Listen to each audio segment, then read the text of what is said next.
மங்களம் பாதாளம் சததாளம் என்று சொல்லக்கூடிய லோகங்களை படைத்து நீரே 84 கோடி ஜீவராசிகளுக்கும் கொடியலைக்கும் கத்தராக வாழ்க்கை என்பதை கடனாக்கி பழம் என்பதை கடனாக்கி படகாக்கி நானும் கொஞ்சம் பூதங்களை ஒன்றாக சேர்த்து ஓம் வச்சு வாழவே வேண்டும் மூலமந்திரத்தை உச்சரித்து இந்த சங்கரகிரியிலே கைலகிரியிலே வாழ்ந்து கொண்டிருக்கிறேன். எனக்காக என்னுடைய பார்வதி காத்துக் கொண்டிருப்பார். என்னுடைய மனைவி சென்று சந்திக்க வேண்டும். சக்தி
எண்ணற்ற வேதங்களை கண்ணுக்குள் கொண்ட தாயாக அன்னை பராசக்தி என்று அனைவரும் என்னை துதிக்க இடமாக மலர்ந்து நீலி சூளி கபாலி வாராகி சாமுண்டி வைஷ்ணவி இத்ராணி கௌமாரி என்ற கணக்கற்ற பிடிகளை அமைத்து சக்தியின் அவதாரமே சகலம் என்று உரைக்க நான் தக்கரின் யாகத்தில் தம் அபிமானத்தை நீக்கி பர்வதராஜனுக்கு மகளாக பிறந்து பார்வதி என்று வளர்ந்து அந்த பரமேஸ்வரனை வளர்ந்து அந்த தந்தையின் பக்கத்தில் தாயாக வீட்டிருக்கிறேன்.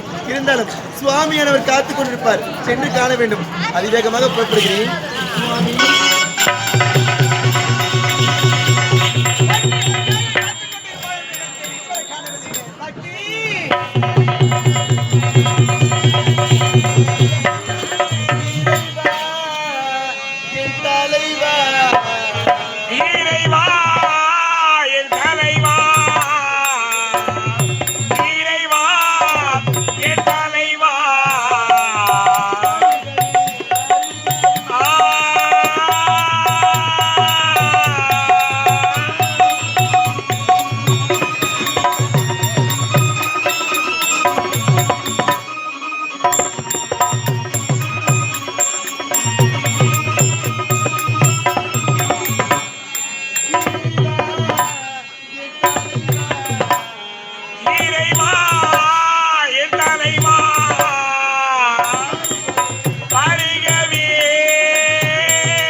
வேண்டும் என்பதற்காக சென்று அனைத்து ஜீவராசிகளுக்கு படியளந்தேன். இப்பொழுது உன்னை காண வேண்டும் என்று ஓடி வந்திருக்கின்றேன். அப்படியே சுவாமி. ஆமா சுவாமி, இன்றைய தினத்திலே தாங்கள் அனைத்து ஜீவராசிகளுக்கும் படியளந்து விட்டீர்களா சுவாமி? 84 கோடி ஜீவராசிகளுக்கு படியளந்து கல்லுக்குள் இருக்கும் தேரைக்கும் கருப்பையில் இருக்கும் கருவிற்கும் அனைத்து ஜீவராசிகளுக்கு படியளந்து விட்டு தான் உன்னை காண வேண்டும் என்று ஓடி வந்திருக்கிறேன். சுவாமி, தாங்கள் படியளக்கவில்லை என்று சக்தி நான் உரைக்கின்றேன் சுவாமி. என்ன?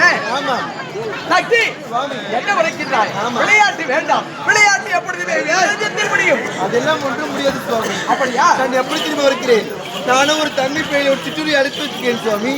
அதற்கு தாங்கள் இந்த படியளக்கவில்லை என்று உரைக்கிறேன் சுவாமி. அனைத்து ஜீவராசிகளுக்கு படியளத்து இருக்கிறேன் என்று நான் உரைக்கின்றேன். ஆனால் ஒரு ஜீவராசியை நான் அடைத்து வைத்திருக்கின்றேன். அதற்கு படியளக்கவில்லை என்று நீ உரைக்கிறாய். உனக்கு சந்தேகம் இருந்தால் அந்த வேலையை திறந்து பார். அதற்கு நான் படியளத்திருக்கின்றேன் என்று உரைக்கின்றேன். அப்படியா? ஆமா. இப்படியே திறந்து பார்த்தேன்.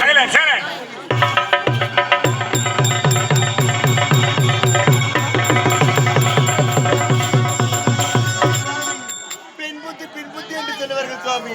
நான் தெரியாமல் தவறித்து விட்டேன். என்னை மன்னித்து விடுங்கள் சுவாமி. இப்பொழுதாவது புரிந்து கொண்டாயா? இந்த ஆணுக்கு இந்த பெண் அடிமை என்று என்ன வார்த்தை இருக்கிறீர்கள்? ஆணுக்கு பெண் அடிமையா? ஆமா. போதும் நிறுத்துங்க சுவாமி. எப்பொழுது இந்த பெண்ணுக்கு தான் ஆண் அடிமை சுவாமி? என்ன உரைக்கின்றாய்? இந்த சிவனில்லை இந்த சக்தி இல்லை என்பதை நன்றாக உணர்ந்து கொள். சக்தி இல்லையே சிவனில்லை சுவாமி. சக்தி சுவாமி. இந்த சிவனில்லையே சக்தி இல்லை. சக்தி இல்லையே சிவனில்லை சுவாமி. இந்த ஆண்டார் உயர்ந்தவர் என்று நான் உரைக்கின்றேன். நான் உரைக்கிறேன் சுவாமி. இந்த பெண்ணார் உயர்ந்தவர் என்று எப்படி நீ உரைக்கின்றாய்? நான் இல்லையே நீங்கள் இல்லை சுவாமி. நான் இல்லையே நீ இல்லை. சக்தி இல்லையே இந்த சிவம் இல்லை. இந்த சிவனில்லையே இந்த சக்தி இல்லை. என்ன வார்த்தை இருக்கிறீர்கள் சுவாமி? உங்களுக்கு புரியும்படி சொல்கிறேன். இந்த உலகத்திலே முதலாக ஒரு உயிர் பிறக்கிறது என்றால் அது முதலில் என்ன வார்த்தை இருக்கிறது சுவாமி? அம்மா என்று தான் இருக்கின்றது. அம்மா என்று அல்லவா இருக்கிறது? ஆமா. அம்மா என்ற சக்தி தான் இருக்கிறது. அப்படி என்றால் இந்த சக்தி தான் உயிர்ந்தது சுவாமி. ஒரு குழந்தை பிறக்கின்றது. அந்த குழந்தை பிறப்பதற்கு முதன்மையாக இருக்கக்கூடியவர் யார்? இந்த ஆண்டார். அப்படி இருக்கும்போது இந்த சிவனே உயர்ந்தவர் என்று உணர்ந்துகொள். சுவாமி. சுவாமி, இந்த பூமி என்னவென்று இருக்கிறார்கள் சுவாமி? பூமாதேவி என்று உரைக்கின்றார்கள். ஆகாயத்தை என்னவென்று இருக்கிறார்கள்? ஆகாயவாணி என்று உரைக்கின்றார்கள். கங்கை என்னவென்று இருக்கிறார்கள் சுவாமி? கங்கா தேவி என்று உரைக்கின்றார்கள். அப்படி என்றால் அனைத்திற்குமே தேவி என்று பட்டமல்லவா? அப்படி என்றால் பெண் தான் எப்பொழுதும் உயர்ந்தவர் என்று தாங்கள் புரிந்து கொள்ளுங்கள் சுவாமி. சக்தி, சுவாமி, நிலம், நீர், காற்று, ஆகாயம், நெருப்பு இதை அனைத்துமே ஒன்றாக பஞ்சபூதம் என்று சொல்லக்கூடிய ஓம் நம சிவாய நம என்ற மந்திரத்தை உள்ளடக்கி நானும் இப்பொழுது 5 மந்திரத்தை என்னுடன் வைத்திருக்கிறேன். அப்படி இருக்கிறது இந்த சிவத்தார் இந்த உலகத்தை படைத்தவரை நான். அப்படி இருக்கும்போது இந்த சக்தி தான் உயர்ந்தவர் சுவாமி. இந்த சிவத்தார் உயர்ந்தவர் என்று நான் உரைக்கின்றேன். சுவாமி, போதும் நிறுத்துங்கள். இந்த பாமர மக்கள் எனக்காக நவராத்திரி என்று ஒன்று ராத்திரி சிவராத்திரி என்று ஒன்றுதான் இருக்கிறது. 9 பெரியதா அல்லது 1 பெரியதா சுவாமி? சுவாமி, நவராத்திரி இந்த பாமர மக்கள் அனைவரும் உன்னை வணங்குகின்றார்கள். ஆனால் சிவராத்திரி ஒன்று இருக்கின்றது. அந்த சிவராத்திரி தேவர் மூவர் அனைவருமாக என்னிடம் வந்து ஆசி பெற்று செல்கின்றார்கள். அப்படி இருக்கும் பொழுது நவராத்திரி பெரிதா இந்த சிவராத்திரி பெரிதா என்பது உங்களுக்கு இருக்கிறதே முக்கன். அந்த முக்கனை கொடுத்தவை நான் என்று நீங்கள் மறந்து பேசுகிறீர்களா சுவாமி? முக்கனை எதற்காக கொடுத்தாய்? உன்னுடைய காமத்திற்காக எனக்கு கொடுத்து எனக்கு அடிவடித்து நின்றாய். அப்படி இருக்கும் பொழுது இந்த சிவன் தான் பெரியவன் என்று இந்த திருசுரத்தை கொடுத்தது யார் என்று நினைக்கிறீர்கள்? நான் தான். அப்படி என்றால் இந்த சக்திதான் உயர்ந்தவர் சுவாமி. இந்த சிவத்தார் உயர்ந்தவன் என்று நான் நினைக்கிறேன். இந்த சிவத்தார் உயர்ந்தவன் சுவாமி, இங்கே பாருங்கள். அதை பாருங்கள், ஒரு ஆலவிருச்சம் தெரிகிறது. அந்த ஆலவிருச்சத்திலே 2 வெண்புறாக்கள் இருக்கிறது. இப்பொழுதே பாருங்கள், ஒரு புறாக்களை சக்தி எடுத்து பறித்துக் கொள்கிறேன்.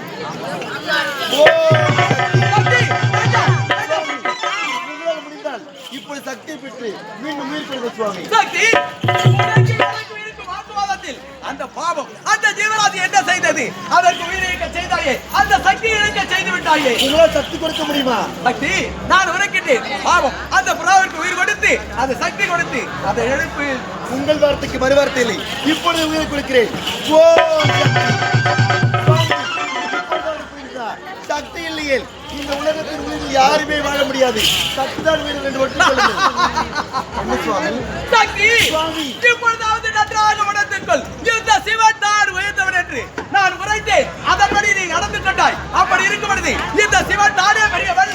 அதை நன்றாக உணர்ந்துக்கொள். சுவாமி, போது நிறுத்துங்கள். என்ன இது விளையாட்டு?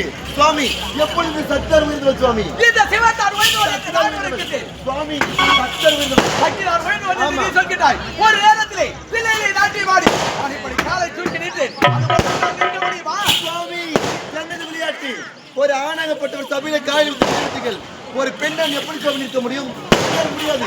இப்பொழுது உங்கள் இடத்தை விட்டு சக்தி அனுப்புகிறேன். பாருகிறேன் சுவாமி.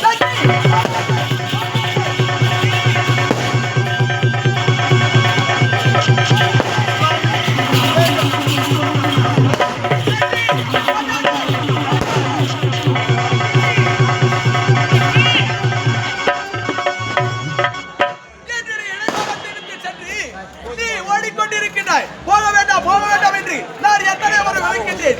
என் வார்த்தை மீறி நீ ஓடுகின்ற நேரத்தில் உன்னுடைய காலிலே இருக்கக்கூடிய முத்துக்கள் ஒவ்வொன்றாக விழுந்து கொண்டே சென்றன. 7 இடத்தில் அந்த முத்துக்கள் விழுகின்றன. முதலிலே விழுந்த முத்து முச்சந்தி என்று சொல்லக்கூடிய முட்டத்தூர் என்று விளக்கட்டும்.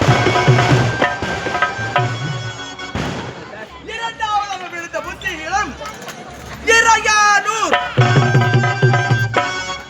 மூன்றாவதாக விழுந்த முத்தினிடம் முளைசூர்.